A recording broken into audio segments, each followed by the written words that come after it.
across the fence, if you have a gardener on your holiday shopping list, have we got the show for you? We've got pruners, plants, and pots, and if that's not enough, we also have gift ideas that don't start with the letter P. Good afternoon, and thank you for joining us. I'm Jolene Whitney. As we all know, 'tis the season for giving, and today we're talking about giving those gardeners in our life a gift. And if you're not a gardener, that's okay. We've got some ideas for you too. And joining me today is someone who's been a gift to our program this year. Julie Parker-Dickerson is a UVM Master Gardener, and she joined our team this year, and we're very glad that she did. And you took our viewers to a greenhouse and gardening centers to provide some advice for feeding the birds and the bees, and of course bats and butterflies. And you're always keeping it local, so thank you so much for joining us today. Thank you for having me. And before we get into this wide array of gifts that we have to get through today, how did you kind of narrow things down for this list? Well, you know, I was thinking about gardeners and plant people and people who love plants, but maybe not necessarily plants so they can keep alive. It's not always mutual, I guess. And I was really thinking, you know, let's keep it local. Just like when we buy plants for our gardens, let's keep it local when we buy plants for the holidays too. And also our tools and all of the supplies that we need to keep our gardens inside and outside growing. All right, and you mentioned tools, and a lot of people will think of soil or plants when they're talking about gardening, but sometimes you gotta get your hands dirty, and sometimes it's easiest to do with some tools. So you've got some ideas for us. Let's start with, sounds like we're starting with a knife. Yes. It's a gift and a threat. So this is a hori-hori knife, and a lot of programs feature the hori-hori knife, but what I really love about this particular one is that it has a bright orange handle. So you can't lose it. Sure, that's good. It's got a serrated edge and then a sharp edge too. So you could use it for houseplants inside, but it's the orange handle, so you can leave it in the rain, for instance, and it's not gonna rot. So it'll last you a long time. And It's got this great holder too. Sure, easy to spot. Great maybe for if you're carrying a knife on hunting season. Totally, yeah, absolutely. Right. And now we've got some other things to cut some plants, these pruners. Yes, and these are friskers, so these are like a lifetime guarantee. Oh, they're a little bit different actually. Okay, we'll hold off on one of them then. So what I love about friskers is it's got this curved edge, so you can really wrap around a branch when you're trying to cut it, or do some spring pruning, for instance. But the Felco scissors or the Felco pruners are a little more versatile. So the Felco pruners are going to be great for indoor plants and outdoor plants. And this is just a gardener's favorite. And it's got this red handle. Again, don't want to lose your tools. Yeah, right? We love something that you can leave in the yard and find again later. Exactly. So those are some really great options, and they're inexpensive. And I also got these from local plant centers. So I got them from Horsford, and you can go to Gardener's Supply. So there's some great places to get them. All right, and we actually have a couple different kinds of gardener rake as well, is that right? Yes. Let's start with is this the Japanese gardener rake, this one here? Yes, so this is something from overseas, but you know, I actually got this from the Old Brick store in Charlotte. Oh, nice. And this is a Kakuri garden rake, and it is a little imposing. Yes, I see that, yeah. But what I love about the rake is it's versatile. So you can break up roots, and you can dig a hole. This is really an outdoor tool, and I actually got it from my dad this year. Oh, that's nice. So it'll build some strength in your arms too. Sure, maybe if you have some irises to break up or something and you need something sturdy. Totally, yeah, that's a great one. So and something that you can get from Horsford, which is really great, is this other garden rake. And again, 2-in-1. So you've got the rake end here, and then you've got the trowel end here. And it's great to use. You can just flip it around. And again, a relatively inexpensive tool that you can keep in your tub trug, and it's got this great rubber handle too. Great, yeah. So it's nice that it's kind of two birds with one stone. Two birds with one stone. All right, we've got one more in our tool section here, and I think everyone's seen these. I call them loppers. Yes. You call it, I think, is a long-handled clipper. Like that? Yes, yeah. Right. And the bamboo, see how it feels light? Yeah, absolutely. So it's not something that's going to be super imposing when you're walking around. Not cumbersome or anything. Exactly, and I love the bamboo handle, and it's really got a very sharp tool on it, so you want to be careful with it, but it's a great tool for cutting down the garden in the spring. Yeah, absolutely. Yeah. Very versatile one too. Absolutely, yeah. All right, and one thing that I saw when we were getting ready, I said the knife was a bit of a threat, but we have a hatchet here, is that right?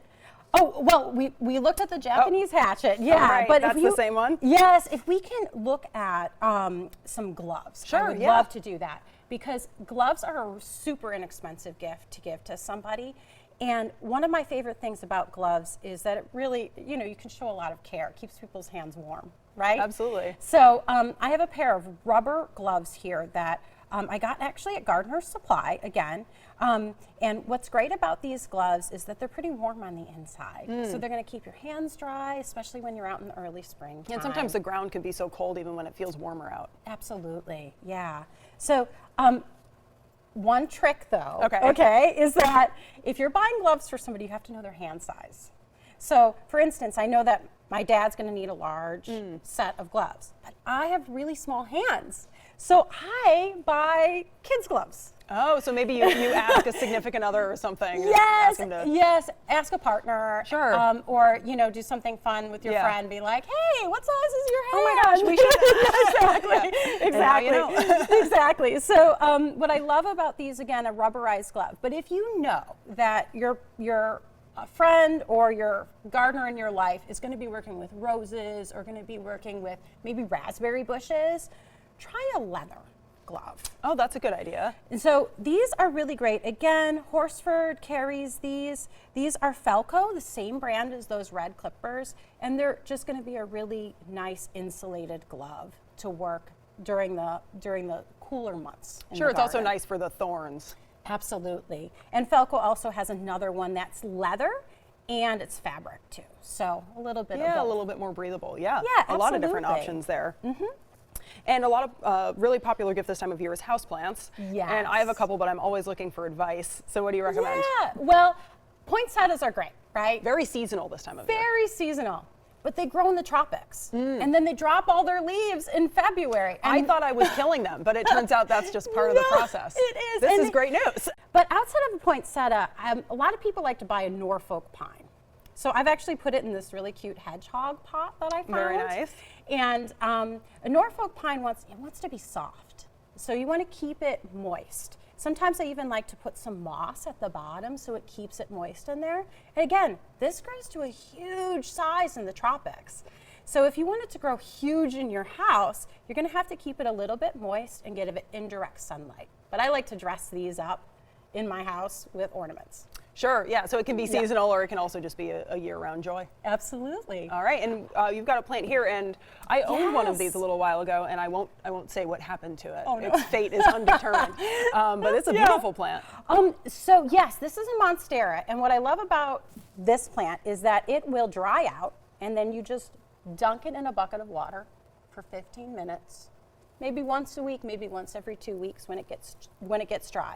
But what I did was I got this great hanging planter from Golden Hour, and it's just awesome. So again, I went local. I shopped and got this hanger.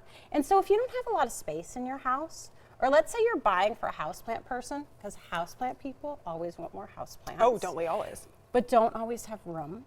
You can hang this in a window. And what I love about this hanger is it just has a sort of a fancier element with the circle at the top here, the hanger, the piece, and a tassel, but it's not bright and shiny. It's not flashy.